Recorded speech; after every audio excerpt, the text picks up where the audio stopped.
Good morning, students. Yesterday lecture means the day before yesterday. We have discussed the export procedure in least. Actually, we are discussing the export procedure from so many times. I think 3 to 4 lectures हमारे complete हो चुके हैं export procedure से. तो ये हमारा last lecture रहेगा related to the export procedure. Now 16 point तक we have discussed means preparation of invoice. 17 point हम डिस्कस ही कर रहे थे, दैट इज सिक्योरिंग पेमेंट, है ना. तो ये मान के चलिए कि ये जो आपका पॉइंट है, point number 17, securing payment is the last procedure of export procedure. Okay, तो सिक्योरिंग पेमेंट में हमने उस दिन थोड़ा सा डिस्कस किया था और ये भी बताया था कि what it means. Securing payment means to secure the payment, to secure the money. Who will secure the payment? Who will secure the money? Exporter, of course, exporter. तो जैसे ही गुड्स या जैसे ही प्रोडक्ट हमारे एक बार डिस्पैच्ड हो जाते हैं from the point of production to the point of destination point, तो जैसे ही गुड्स एक बार शिप के थ्रू, ट्रांसपोर्ट के थ्रू डिस्पैच्ड हो जाता है, तो एक्सपोर्टर क्या करता है, कुछ सबसे पहले ये इंफॉर्मेशन एक्सपोर्टर इंपोर्टर को इन्फॉर्म करेगा कि गुड्स और the products has been dispatched from my point with the help of ship. तो एक्सपोर्टर सबसे पहले इंपोर्टर को इन्फॉर्म करेगा. इन्फॉर्म करते ही एक्सपोर्टर कुछ अपने मेन डॉक्यूमेंट्स इंपोर्टर को सेंड करेगा. हमने उस दिन भी बताई थी कि कुछ ऐसी पर्टिकुलर से डॉक्यूमेंट्स होते हैं जिसको अक्सर एग्ज़ाम में शॉर्ट नोट्स में पूछ लिया जाता है. जो वो इम्पॉर्टेंट डॉक्यूमेंट्स होंगे उन्हीं की बात हम यहाँ कर रहे हैं. तो इन्फॉर्मेशन देने के बाद एक्सपोर्टर अपने कुछ मेन और इम्पॉर्टेंट डॉक्यूमेंट्स की कॉपी सेंड करता है इम्पोर्टर को. किस लिए? ताकि जैसे ही ये सर्टिफिकेट्स या जितने भी डॉक्यूमेंट्स वो सेंड कर रहा है वो मिलने के बाद इम्पोर्टर पेमेंट करे. ये सब चीज़ हम कर क्यों रहे हैं, इतना प्रोसीजर हमने किया क्यों है? ताकि हमारा पेमेंट सिक्योर हो पाए. आपने देखा 17 पॉइंट तक हम पढ़ रहे हैं कि ये प्रोसीजर करना होगा, ये लाइसेंस लेना होगा, ऐसा करना होगा, वैसा करना होगा, ये सर्टिफिकेट चाहिए, वो चाहिए. तो they are so many legal formalities to do the export, to do the export. Why we are doing so many procedures to secure our payment? कोई भी प्रोडक्ट को सेल करने का मेन मोटिव हमारा क्या होता है? To earn money. ठीक है, तो हम ये बिजनेस ही कर रहे हैं और as you know the main motive और the main objective of every business is to earn money. तो हम अपने पेमेंट को सिक्योर करने के लिए एक्सपोर्टर अपने मेन डॉक्यूमेंट्स इंपोर्टर को सेंड करता है ताकि इंपोर्टर पेमेंट वहाँ से कर सके. अब कौन कौन से डॉक्यूमेंट्स को वो सेंड करेगा? फर्स्ट है certified copy of invoice. Invoice जैसे कि मैंने आपको पहले भी बताया था कि यहाँ जैसे ही गुड्स डिस्पैच्ड होता है, कितना हुआ, किस प्राइस पे हुआ, किस शिप के थ्रू गया, वो इनवॉइस बनाता है कौन? एक्सपोर्टर. तो ये जो इनवॉइस की कॉपी होगी, ये इनवॉइस की जो कॉपी होगी वही एक्सपोर्टर या इंपोर्टर को सेंड करेगा. ठीक है, और ये इनवॉइस बनाएगा कौन? एक्सपोर्टर. नेक्स्ट है bill of lading. Bill of lading already मैंने आपको बताया है और क्वेश्चंस में भी यस्टरडे लेक्चर में मैंने ये क्वेश्चन भी दिया था. किसी भी बच्चे का कोई भी आंसर मुझे नहीं आया. इवन जिन बच्चों ने उसे रीड किया, क्लास अटेंड किया, उन लोगों का भी किसी का भी आंसर नहीं आया. बहुत अच्छी बात है, आप ऐसा कर रहे हैं तो अपने साथ धोखा कर रहे हैं. टीचर जो आपको प्रॉपर लेक्चर दे रही है, अगर आपको क्वेश्चन देती है तो you have to solve in your notebook in your proper way. But no student have done this. No student have sent me any answer, even not after the class. Class के बाद भी किसी ने मुझे कोई क्वेश्चन, कोई answer, कुछ नहीं भेजा. तो ठीक है, करिए आप. आपको लगता है कि आप अपने पार्ट से बहुत सही कर रहे हैं, लेकिन इसमें टोटल लॉस सिर्फ आपका है. तो बिल ऑफ लेडिंग की हम बात कर रहे थे. बिल ऑफ लेडिंग जैसे कि मैंने आपको बताया हुआ है कि जब मेट्स रिसिट मिलती है शिप का जो कैप्टन है वो एक्सपोर्टर को मेट्स रिसिट देता है, तो वो मेट्स रिसिट एक्सपोर्टर ले जाकर शिपिंग कंपनी को देता है और शिपिंग कंपनी उसके बदले उसको बिल ऑफ लेडिंग देती है। बिल ऑफ लेडिंग इस चीज़ का प्रूफ होता है कि शिप से रिलेटेड प्रोडक्ट को लोड करने तक का जितना भी प्रोसीजर है, जितना भी पेमेंट है, वो सब मतलब जो भी प्रोसीजर है वो कंप्लीट हो गया है।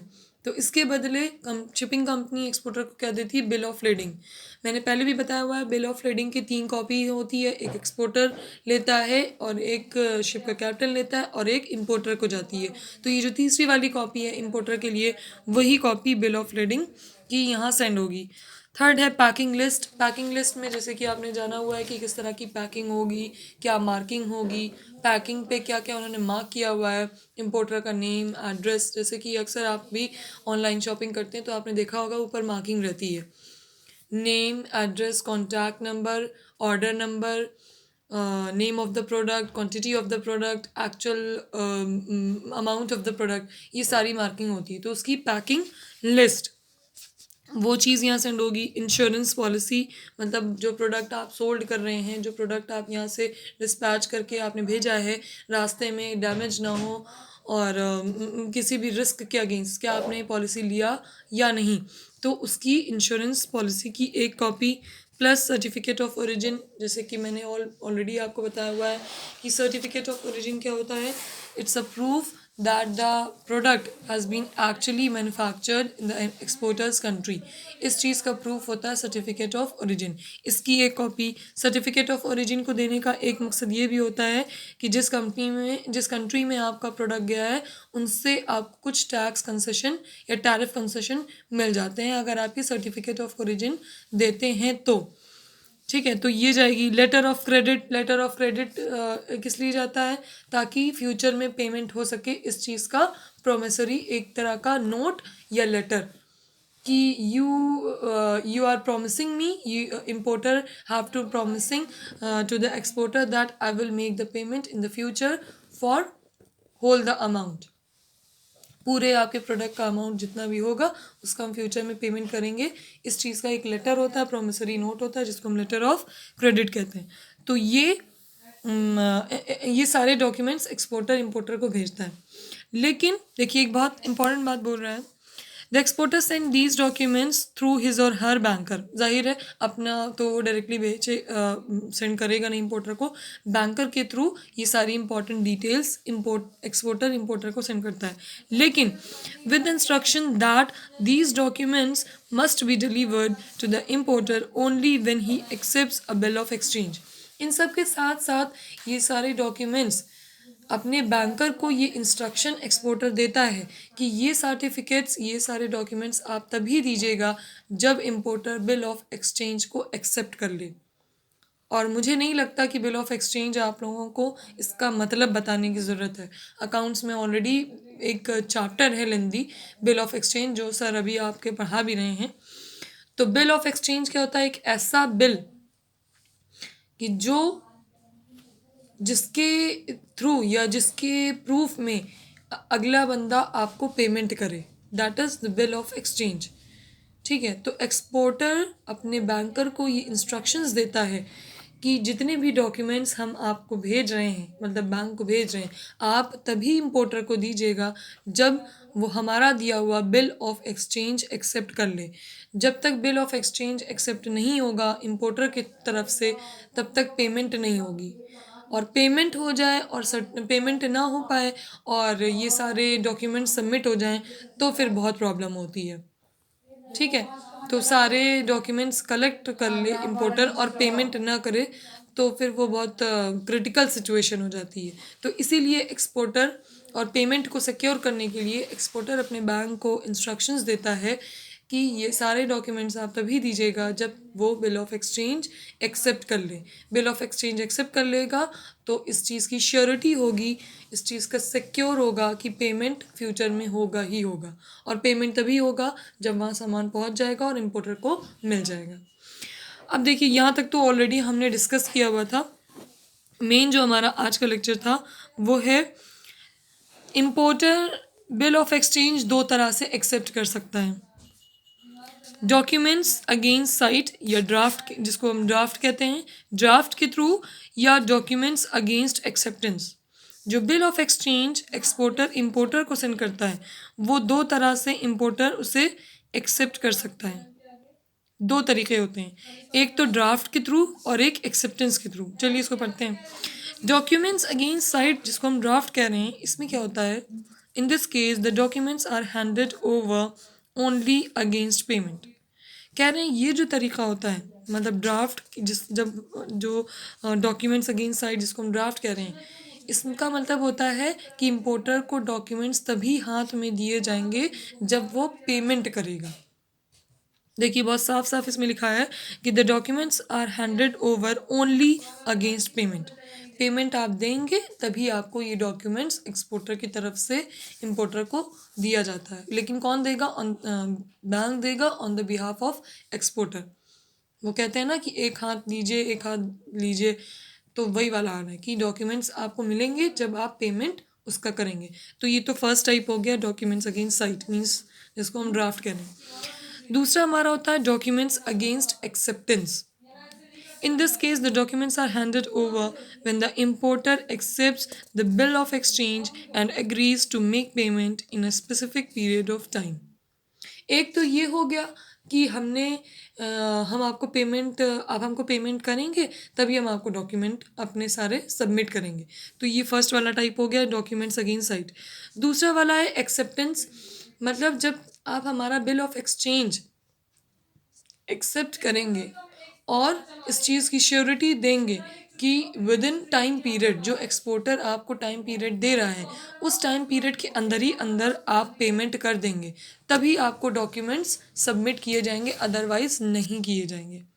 बहुत साफ साफ लिखा है, देखिए documents are handed over when the importer accepts the bill of exchange and agrees to make payment in a specific period of time. वो पीरियड ऑफ टाइम जो एक्सपोर्टर सेलेक्ट करके आपको देगा, उस टाइम पीरियड के अंदर अंदर आपको पेमेंट करने होंगे, और जब तक आप बिल ऑफ एक्सचेंज एक्सेप्ट नहीं करते तब तक आपको डॉक्यूमेंट्स नहीं मिलेंगे।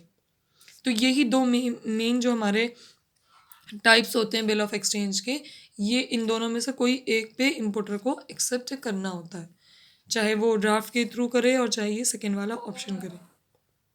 ठीक है, तो ये हमारे होते हैं। यहाँ हमारा अब एक्सपोर्ट प्रोसीजर जो हम स्टार्टिंग से 2-3 लेक्चर हमने कवर किया, हम तो कहेंगे 3-4 लेक्चर में काफ़ी लेंदी हो गए। तो अब जाकर now this point we have completed the export procedure fully. Okay, moving towards the next topic, the next important topic is import trade. अब देखिए दोनों को मिक्सअप ना करने के लिए हमने इसको बात के लिए रखा था। एक्सपोर्ट प्रोसीजर आप समझ गए, एक्सपोर्ट क्या होता है वो समझ गए। Now we are going to discussing the import. Meaning सबको पता है, ऑब्जेक्टिव सबको पता है। किसी को शायद ऐसा कोई ना हो स्टूडेंट कि किसी को पता ना हो कि what is the meaning of import. It is just the opposite of export. Import में हम क्या करते हैं, when we are buying, when we are purchasing the goods and services from the another country in our country, that is the import. तो जब हम किसी बाहर कंट्री, किसी फॉरेन कंट्री के गुड्स या प्रोडक्ट्स या सर्विसेज वो यूज़ करते हैं, परचेज करते हैं, सेल बाय करते हैं, तो दैट इज़ द इम्पोर्ट। तो ये सिंपल सी मीनिंग होती है। लेट्स सी इसमें क्या लिखा हुआ है। Import trade refers to buying goods and services from another country. Simple है, वेरी सिंपल लैंग्वेज है। Generally, countries prefer to import goods that domestic country is not able to produce as efficiently as foreign country is able to। कह रहे हैं कि generally other countries या other person, जो country के जो लोग होते हैं, वो उसी गुड्स या उसी प्रोडक्ट को इम्पोर्ट करवाते हैं जिस प्रोडक्ट को उनकी कंट्री एफिशिएंटली प्रोड्यूस नहीं कर पा रही है।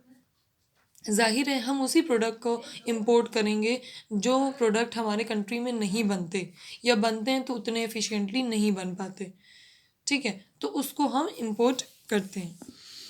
दे may also import the raw material, machinery और technology which is not available in your country. कह रहे हैं सिर्फ प्रोडक्ट या सर्विसेज या गुड्स ही नहीं इंपोर्ट होती, इनके साथ साथ रॉ मटेरियल्स या जो हमारे मेकिंग वाले प्रोडक्ट होते हैं, जैसे हमने आपको बताया थे टूल्स या जो कुछ पार्ट्स होते हैं वो, या रॉ मटेरियल, या मशीनरीज या टेक्नोलॉजीज़ भी इंपोर्ट होती हैं। कौन सी मशीन्स, कौन सी टेक्नोलॉजी जो आपकी कंट्री में अभी नहीं हुई हैं। आपने देखा होगा, आप नए नए गुड्स को, नए नए प्रोडक्ट्स को प्रोड्यूस करने के लिए हमारी कंट्री में जो अभी टेक्नोलॉजी नहीं आई है, जो मशीन्स नहीं है, हम उनको बाहर से इंपोर्ट करते हैं। तो कहने का मतलब यहाँ ये है कि सिर्फ अपने दिमाग में ये मत रखिएगा सिर्फ goods and services he import होते हैं। Raw material, parts of a product, machineries, technologies, ये सारी चीज़ें जो हमारी कंट्री में अभी फ़िलहाल नहीं हैं, जिसको हम प्रोड्यूस नहीं कर पा रहे हैं एफिशिएंटली, तो उनको हम इंपोर्ट करते हैं। ये है इसकी simple meaning. Okay, moving towards the objectives of import, why we are doing import. जैसे हमने एक्सपोर्ट में भी देखा था कि हम एक्सपोर्ट क्यों कर रहे हैं, क्या हमारे लिए, क्या बिजनेस एज अ बिजनेसमैन हमारे लिए क्या फ़ायदा होगा, और एक सिटीज़न होने के नाते हम ये देखें कि हमारे कंट्री के लिए क्या फ़ायदा होगा। तो वो चीज़ हमने देखे थे। अब हम ये देखेंगे कि इंपोर्ट करने के पीछे हमारे क्या ऑब्जेक्टिव्स हैं, क्यों हम इंपोर्ट करते हैं। First is to speed up industrialisation. Industrialisation को स्पीड अप करने के लिए, इंडस्ट्रियलाइजेशन को ऑन इंक्रीज़ करने के लिए हम इंपोर्ट करते हैं। इंडस्ट्रियलाइजेशन मीन्स कि हमारे जो कंट्रीज़ के प्रोडक्ट्स हैं जो फुल्ली हमारे नीड्स और हमारे डिमांड्स को फुलफ़िल नहीं कर पा रहे हैं। बहुत सारी इंडस्ट्रीज़ हैं, बहुत सारे कॉम्पिटिटर्स हैं, लेकिन उसके बावजूद हमें उनके प्रोडक्ट्स नहीं समझ में आ रहे हैं, या उनके प्रोडक्ट्स से हमारी जो नीड्स हैं वो फुलफ़िल नहीं हो पा रही हैं। तो इंडस्ट्रियलाइजेशन को इंक्रीज़ करने के लिए, या हमारी कंट्री जितना ज़्यादा बाहर के गुड्स को इंपोर्ट करेगी, तो कहीं ना कहीं हमारा दूसरे कंट्री से एक रिलेशन हो जाएगा। तो एक हमारी कंट्री का भी नाम एक इंक्लूड हो जाएगा कि हमारी कंट्री भी दूसरी कंट्री से चीज़ों को या गुड्स को परचेज़ करती है। तो इससे क्या होगा, इंडस्ट्रियलाइजेशन और इंक्रीज़ होगा। Let's see, developing countries import scarce raw materials, capital goods and advanced technology required for industrial growth। कह रहे हैं वो मशीन्स, वो टेक्नोलॉजीज़ या वो रॉ मटेरियल्स या वो पार्ट्स जो एक्चुअल हमारी इंडस्ट्रीज़ को चाहिए, लेकिन वो पार्ट्स या वो मशीन्स हमारी कंट्री में नहीं मिल रही हैं, तब हम क्या करेंगे, बाहर से उन मशीन्स या उन टेक्नोलॉजीज़ को इम्पोर्ट करेंगे। तो इंडस्ट्रियलाइजेशन को बूस्टअप करने के लिए, स्पीडअप देने के लिए, स्पीड देने के लिए और स्ट्रेंथन करने के लिए हम क्या करते हैं, इंपोर्ट करते हैं। सिंपल सी बात है, अगर कोई चीज़ हमको बनानी है और उसके रॉ मटेरियल्स, उसके पार्ट्स नहीं मिल रहे हैं, जो मशीन्स हमको चाहिए वो नहीं मिल रही हैं, तो हम क्या करेंगे, जाहिर है हम इंपोर्ट करेंगे अगर हमारी कंट्री में नहीं बन रहे हैं तो यहाँ भी सेम चीज़ कह रहा है कि जो डेवलपिंग कंट्री है, डेवलपिंग कंट्री लाइक इंडिया, तो उस कंट्री में अगर किसी भी चीज़ या किसी इंडस्ट्री में कोई चीज़ बनाया जा रहा है और उसके रॉ मटेरियल्स और उसके मशीन्स, टेक्नोलॉजीज़, मशीनरीज नहीं मिल रही हैं, तो फिर हम बाहर से उसको इंपोर्ट करते हैं या परचेज़ करते हैं।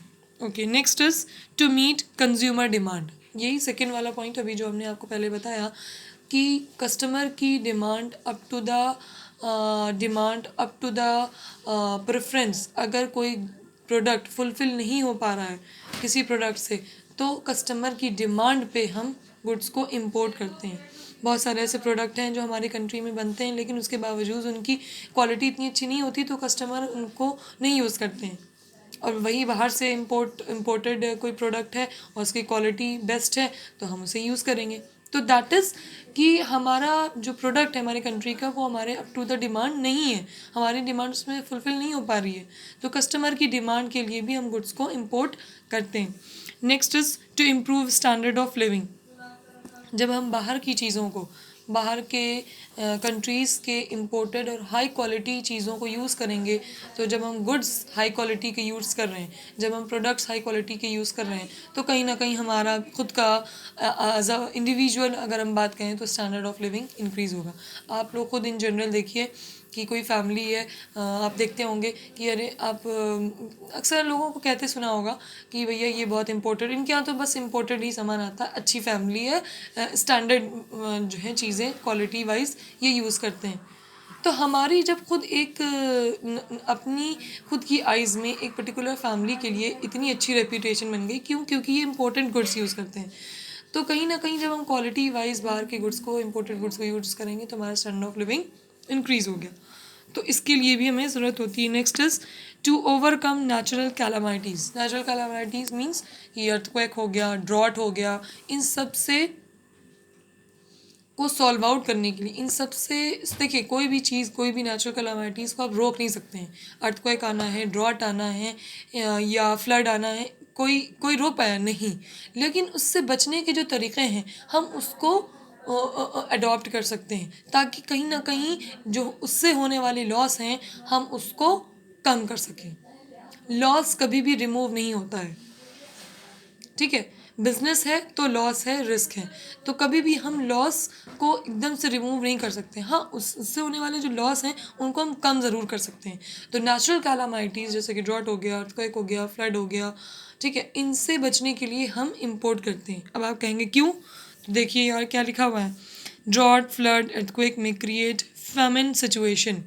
At this stage, the countries import food, grain and other essential commodities for survival.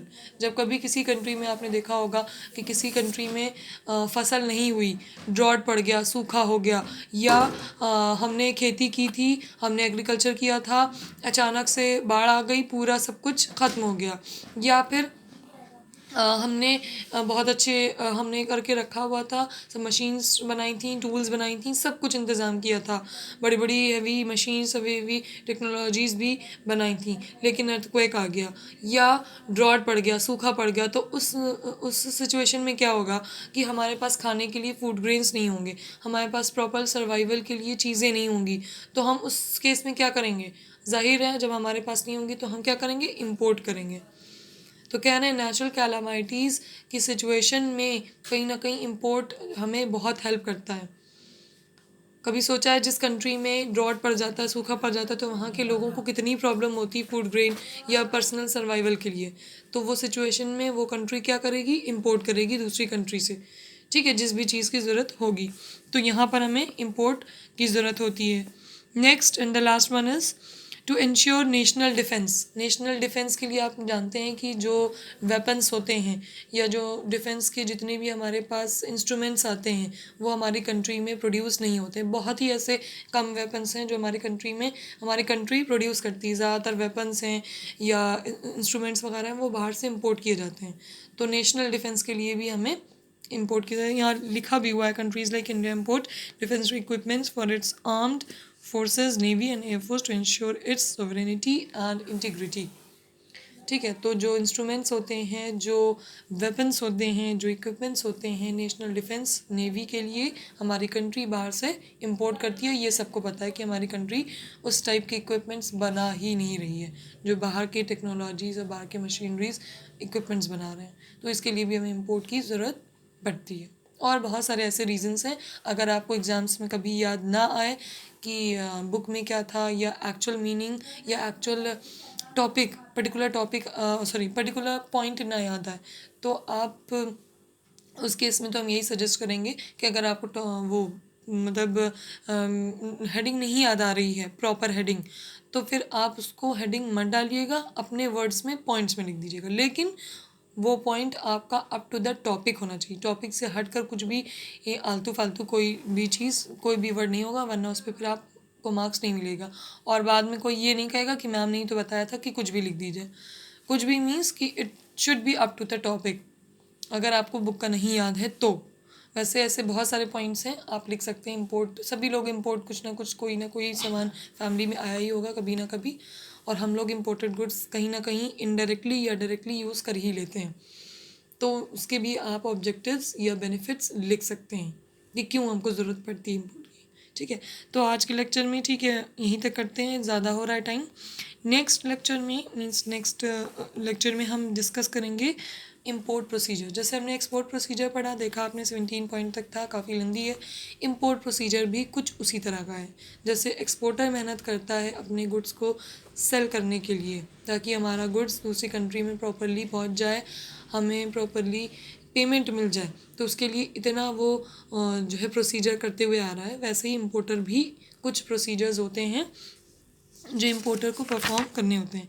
लेकिन हाँ, इनके साइड से जो प्रोसीजर होगा वो कम होगा। देखिए यहाँ पर सिर्फ 10th पॉइंट तक आपको इम्पोर्ट प्रोसीजर मिलेगा और एक्सपोर्ट प्रोसीजर कुछ ज़्यादा ही लेंदी होता है। ये मान के चलिए फाइनल एग्ज़ाम्स में आपके दोनों में से कोई ना कोई एक आने ही हैं, या एक्सपोर्ट प्रोसीजर या इंपोर्ट प्रोसीजर। और जब भी आएगा प्रोसीजर आपको हमेशा लाइन वाइज लिखना होगा, सीक्वेंस में लिखना होगा। ठीक है, तो नेक्स्ट लेक्चर में हम इसको डिस्कस करेंगे। ओके।